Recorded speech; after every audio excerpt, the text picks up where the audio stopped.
So I'll be introducing the next speaker to us. The next speaker is Mr. Uche Ekelaka. Mr. Uche is a seasoned professional accountant with over 15 years of experience in public accounting service at Deloitte, holding post-ACA qualifications. He specializes in auditing financial statements for multinational corporations and small-sized enterprises, emphasizing IFRS reporting, risk assessments, and internal control reviews. His key strengths include the following: international experience. He has worked extensively in the US and in the UK, offering insights into global financial reporting and compliance standards.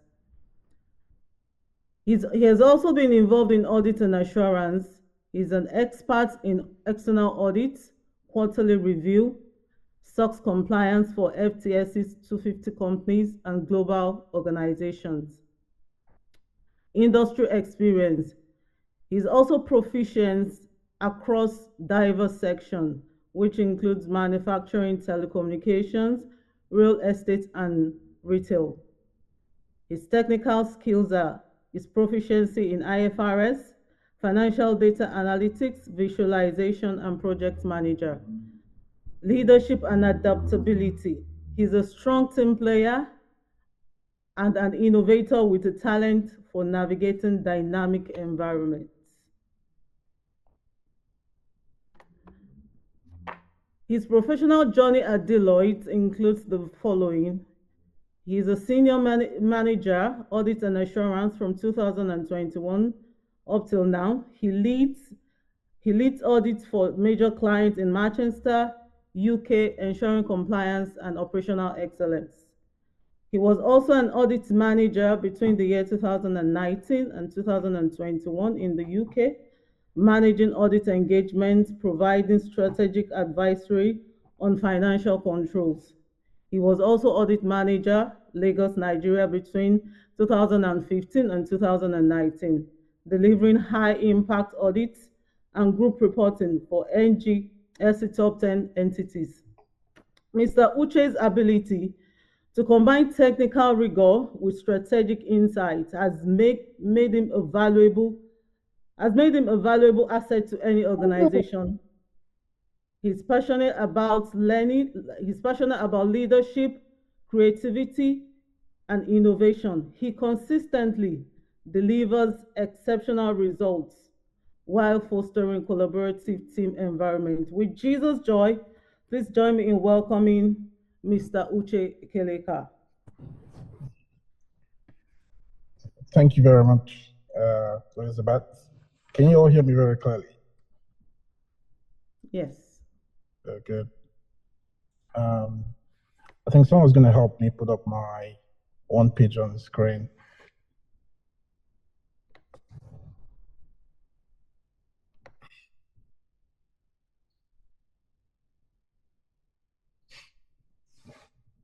Whilst that is happening, I mean, it's a pleasure to be here this morning, and it's such an honor to have to do this on this platform.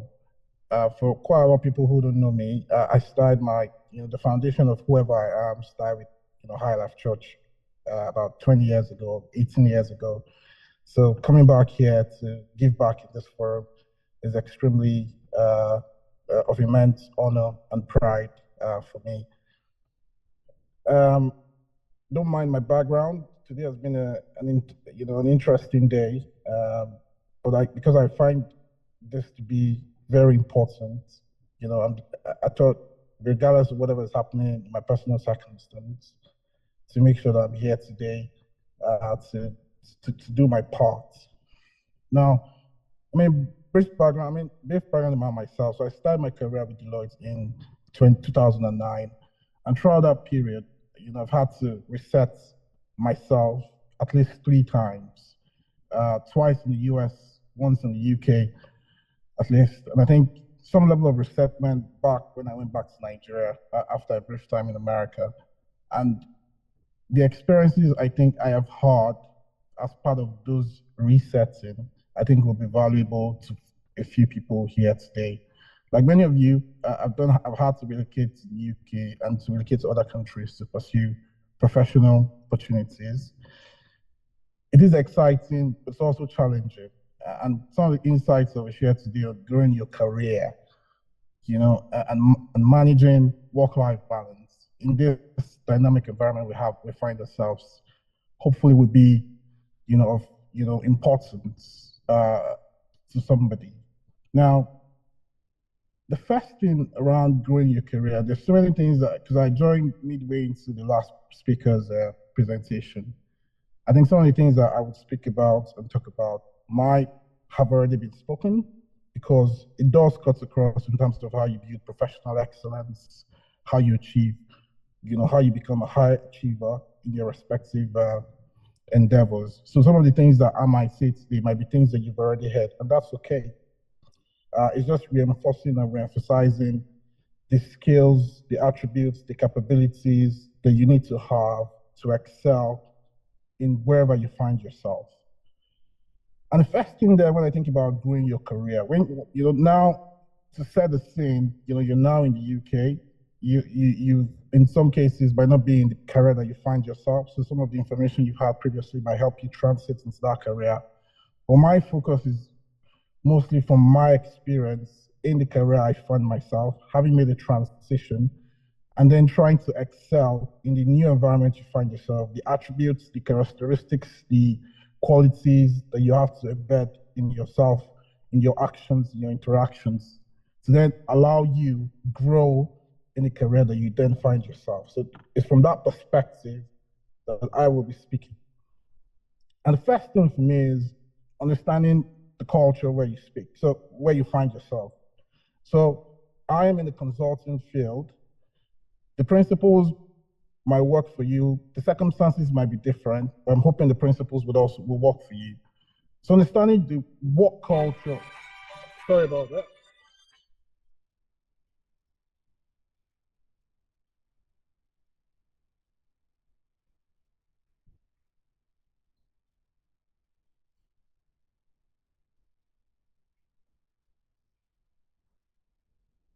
Yeah. Now, understanding the work culture is very important. And the things to understand there is first is communication.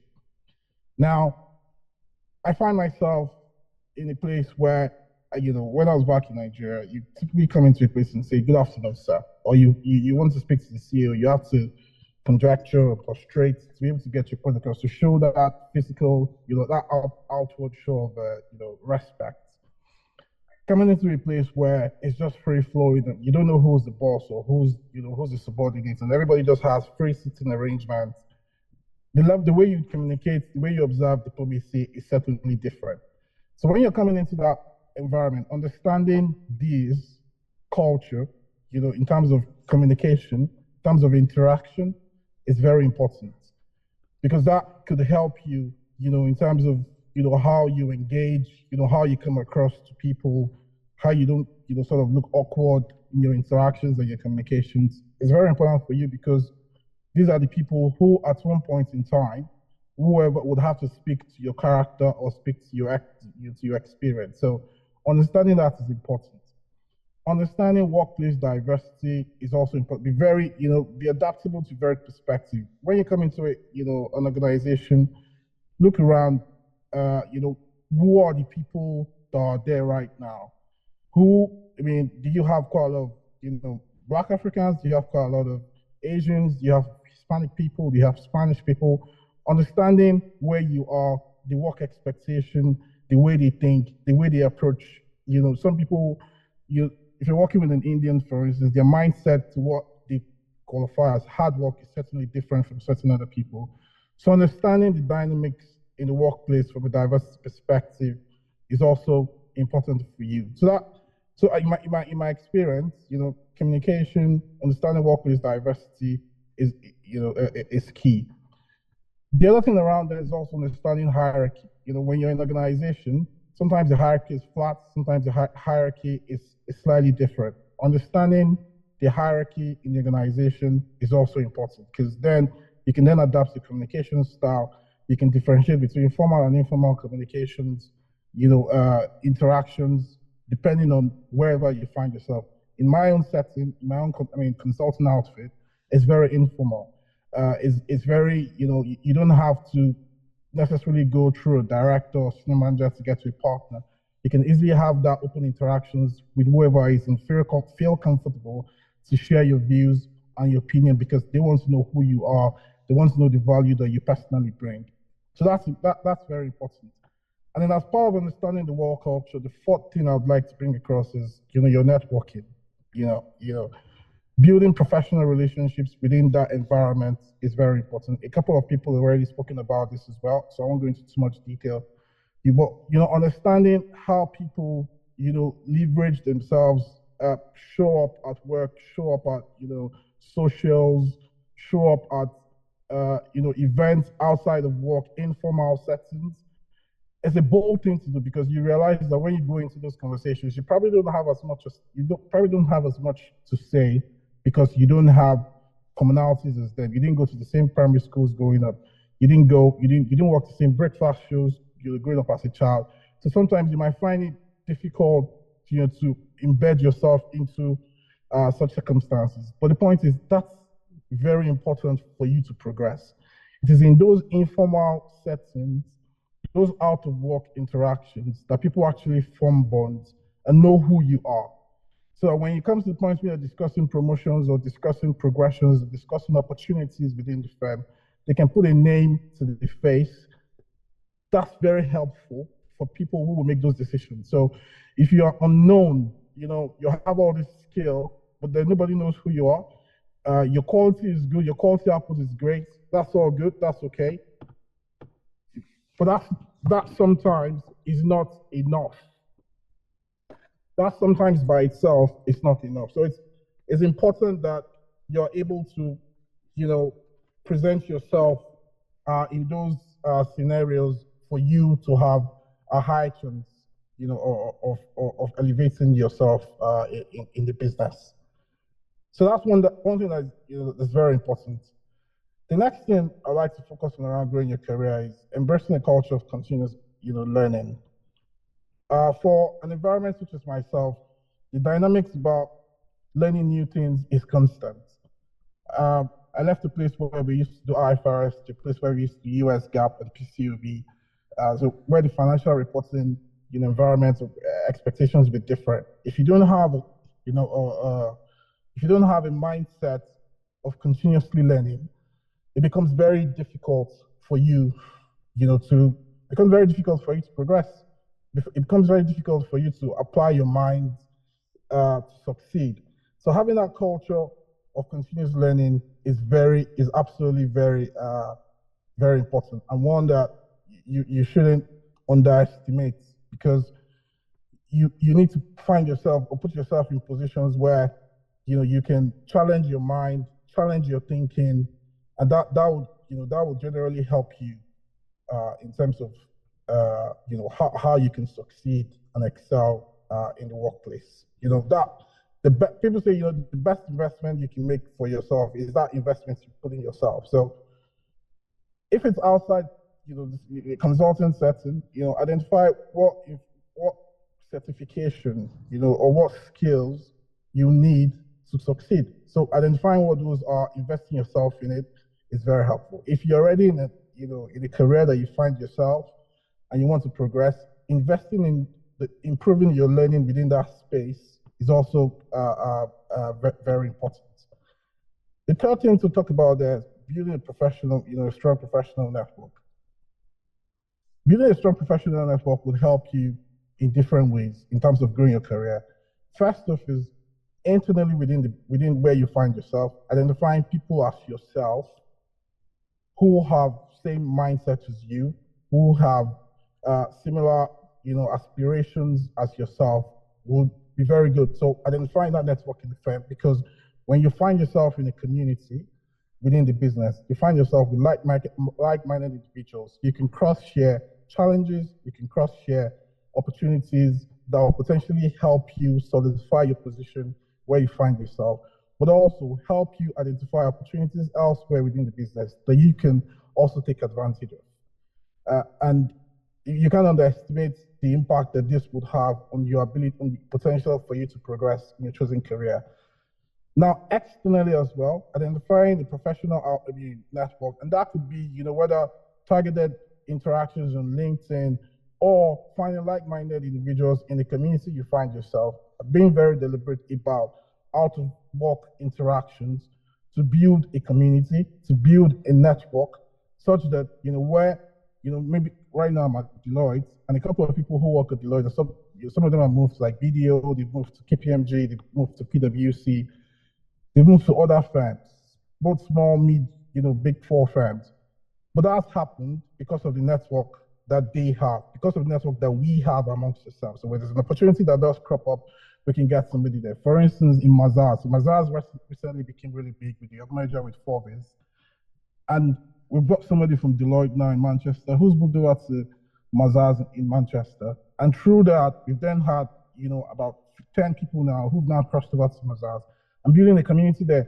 The opportunity to grow themselves, they move from manager positions in Deloitte to senior manager positions in Forbes. That's been triggered by the networks that they maintain outside, by the professional network that was maintained. So that is very important. So the importance of that is it'll help you grow a career, get opportunities. You can also develop yourself as well, because when you're in your network, you cross-share challenges, opportunities. The challenges will help you become a better version of a professional than you are now. So that's why the network is very important. And then the other thing to talk about, in terms of how you grow a career is, in terms of how you set clear goals. When I came to the UK, I came in and I said, unfortunately, I've had to lose 3 years of, or 4 years thereabout is how I calculated it at the time, because I had to build new relationships to progress. I had to build, identify, sponsorship within the firm that would help me progress. It was me saying that by X time, I needed to achieve this level. By X time, I needed to achieve this level. So having those clear set goals then helped me in terms of taking deliberate steps, first to build a community, build my network, identify mentors that I can reverse educate, and I'll explain that in a second, then sponsorship. But the reason why I had all these clear paths mapped out was because I had a goal. I had a goal or target of trying to get somewhere to the next level by this number of years. How I was able to determine that was first by understanding how the culture works, how the work environment works. So I know that for you to get to this position, these are the things you need to get there. This is the amount of time put on the average it will take you to become a senior manager, it will take you to become a director, it will take you to become a partner, or take it to become an equity partner. I think, and understanding that pathway. So I did that research in 2019. I told myself that by 2025, I need to be a director. By 2029, I need to be a salaried partner. By 2031, I need to be an equity partner. I have that plan. So having those clear goals for you to grow in your career, making the decision 10 years prior as to where you want to get to 10 years ahead is very important, because that will then help you map out several things. So I set that clear goal. From that clear goal, I said, I need to identify a sponsor within the business that will help me get there. And that's how that started. So I built my network, identified individuals who could help me progress. Now, because I'm someone, I'm Black heritage, I'm not British, I realized that there was nobody ahead of me who could directly mentor me in that way. So something that I then had to do is having to get close to a leader and reverse mentor them about who a Black person is, the struggles that I have, the cultural differences that I have to deal with that impacts me across multiple ways, whether it's in my professional development, whether it's in how I take feedback, whether it's in how I execute my job. Sharing that allowed me reverse mentor a leader who then has the potential to set the culture, the environment, the structure within the business that will help people like me thrive. All of those start with having a goal. So setting a goal is important. Next to that goal is then having actions that you need to take that makes that goal achievable. And those are some of the things I did. And last but not the least, celebrating those milestones. When I get promoted or get feedback at work, get recognized for good outputs, I take the time to celebrate those things with my colleagues and blow my trumpet. Because if you don't blow your trumpet, so whenever I go to, I say, yeah, this is Uche. Yeah, Uche did X, Y, Z. Uche won this quality award here. Uche, I did this, I did that. I infuse that into our conversations so they know certain of these things, and that helps me in terms of how we connect and grow within the firm. So these things are very are very important. So just to recap, understanding the work culture where you find yourself, embracing the culture of continuous learning. Learning never stops. The underlying factor behind that second point for me is curiosity. One of the reasons why I've stayed relevant in all the places where I've worked and all the different firms, different countries that I've had to work, was my knack for curiosity. Curiosity is, it's the fundamentals, the catalyst for exponential growth. Anywhere you find yourself, you need to stay curious. And that's what has helped me, coming into a complex economic climb where there's complex accounting transactions, complex financial transactions that, have complex accounting, requirements. I came from a place in Nigeria where maybe the most complex thing I see is maybe judgment around allowance for receivable. But then you come here, you're dealing with very, very complex accounts and business combinations and things like that. The reason why I'm able to pull myself out there and still grow my career is curiosity, because you're curious, you want to learn, you want to know things, and then that helps you as well. Now, all of these things are really good because you push yourself so hard to make a difference. You push yourself too hard to the point where sometimes it does have an impact on your health. And that's the second aspect we'll talk about. Now, work-life balance is a term that's been postulated by so many people, very senior philosophers and stuff like that for the past hundreds of years.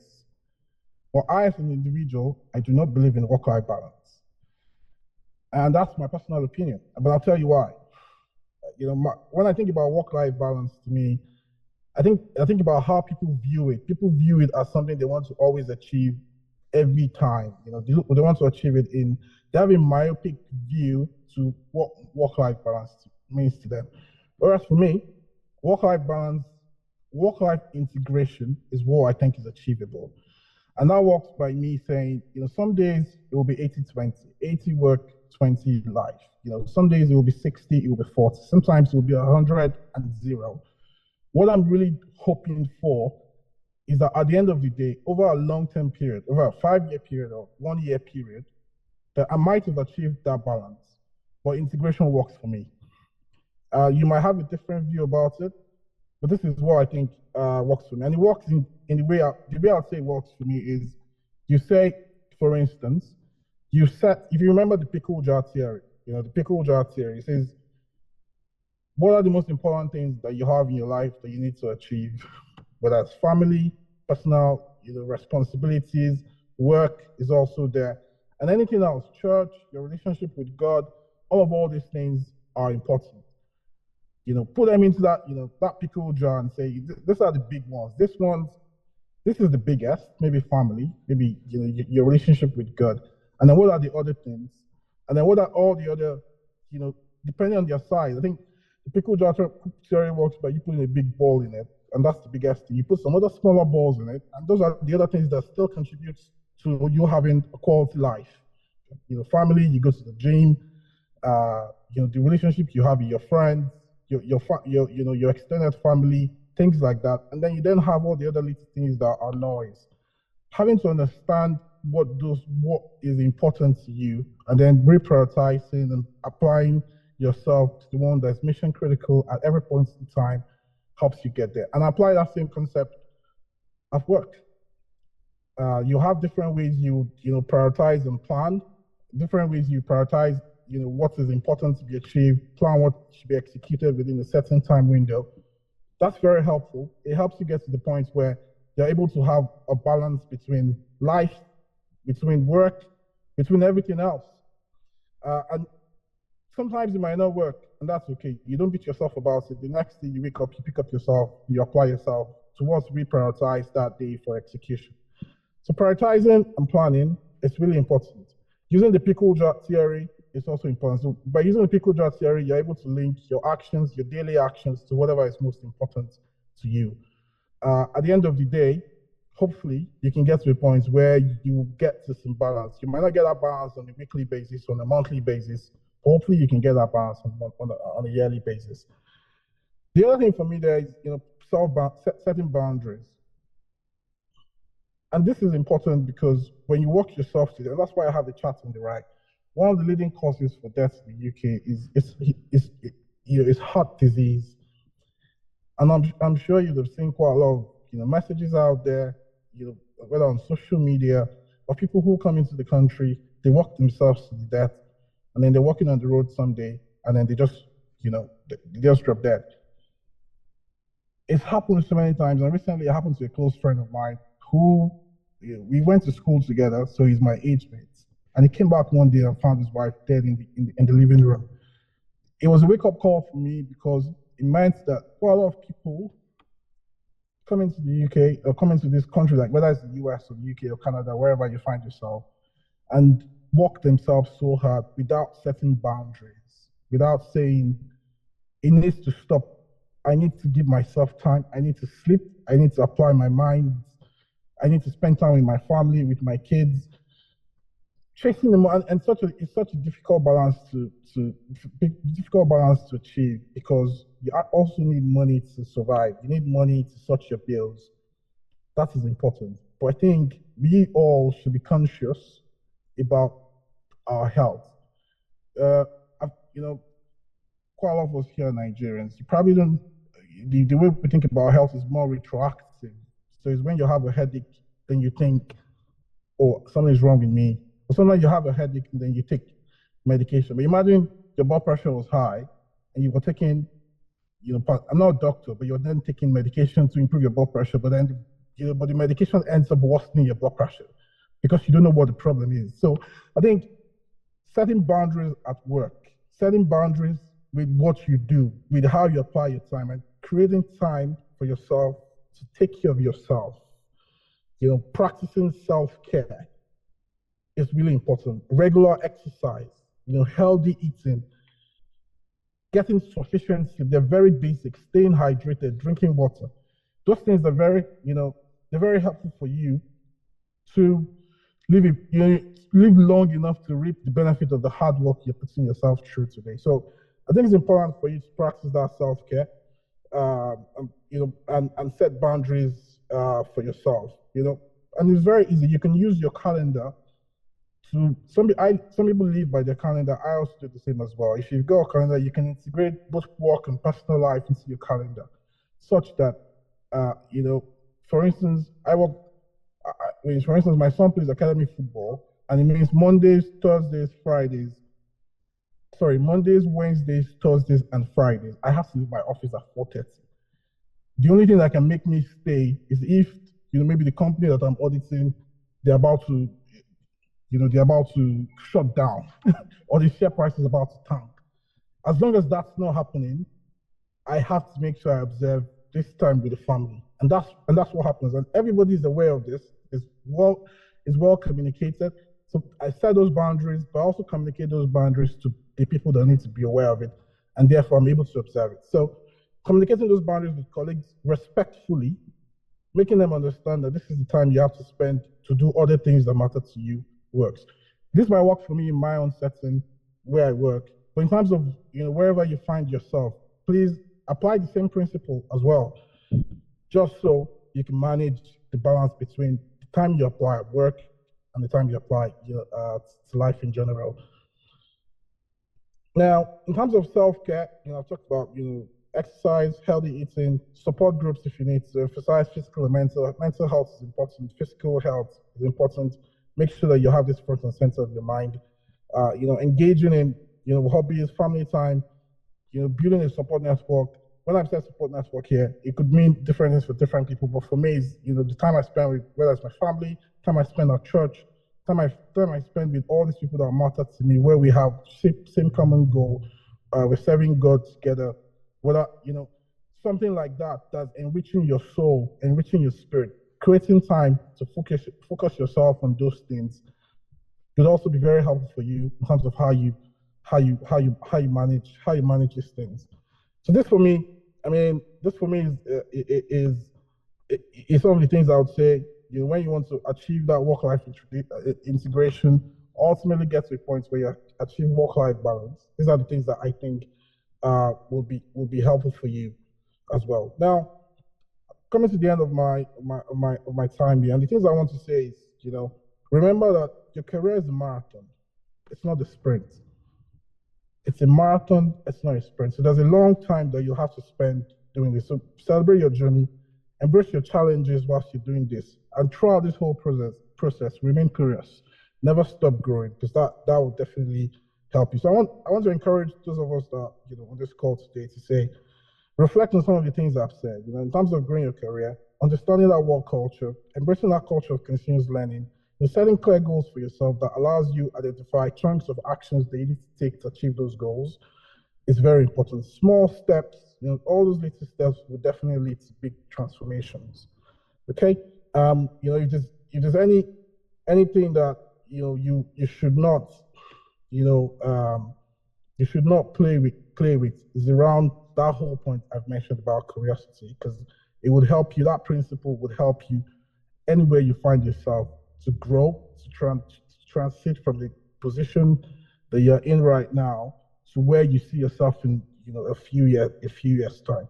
So thank you very much for your time. You know, hopefully, you know, a few of us have been able to get you know, some tidbits from this session, and I wish everybody, you know, success in your careers and a balanced and fulfilling life here in the UK.